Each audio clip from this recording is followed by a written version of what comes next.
In short, it was a mess. It was a mess.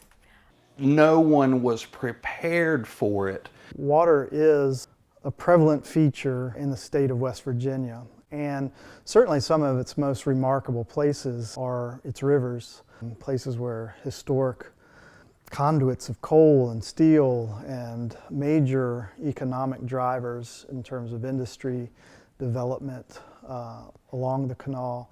So rivers are a huge, huge component of the West Virginia landscape.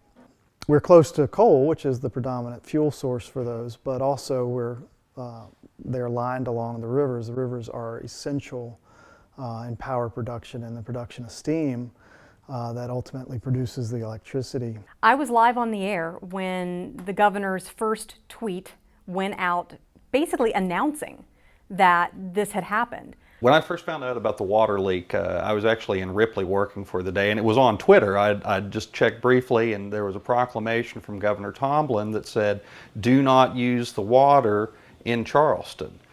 And at first, we didn't really know what that meant. And so I immediately sent a note to our assignment editor and said, check into this, let's see what this is. And it quickly became clear this was not a boil water advisory. This was something much more serious.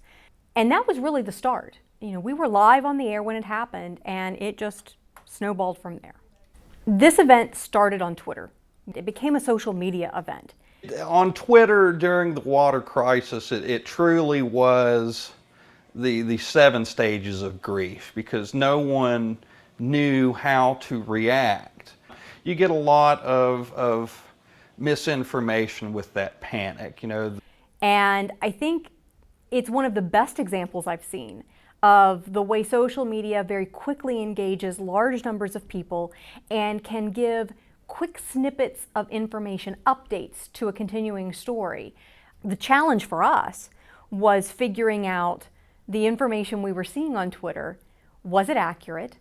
And how could we verify it before we then shared it with our larger audience? No matter how many times we would explain the process as it had been explained to us, viewers weren't believing what they were hearing and what they were seeing, because there had been that confusion in the beginning. As the days wore on, everybody understood the gravity of the situation. It was a lot bigger incident than we were giving it respect for with our levity on Twitter.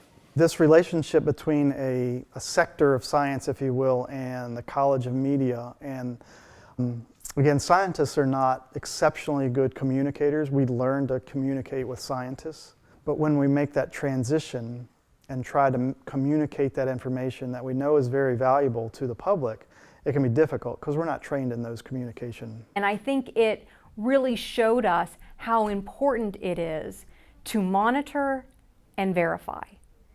This program in the College of Media, I think, begins to raise that awareness that we don't know as much about our waterways as we probably should. There really wasn't a lot of information to be had in the beginning, and it took asking questions, investigative reporting, and a real sort of dogged determination to find those answers in order to get there. There's this barrier that often exists, and the project through the College of Media is, while the science is not necessarily innovative, what's innovative is that as media experts begin to do science, begin to understand the science, and their ability to communicate that science increases, regardless of the value of the science. And so that is crazy valuable over time.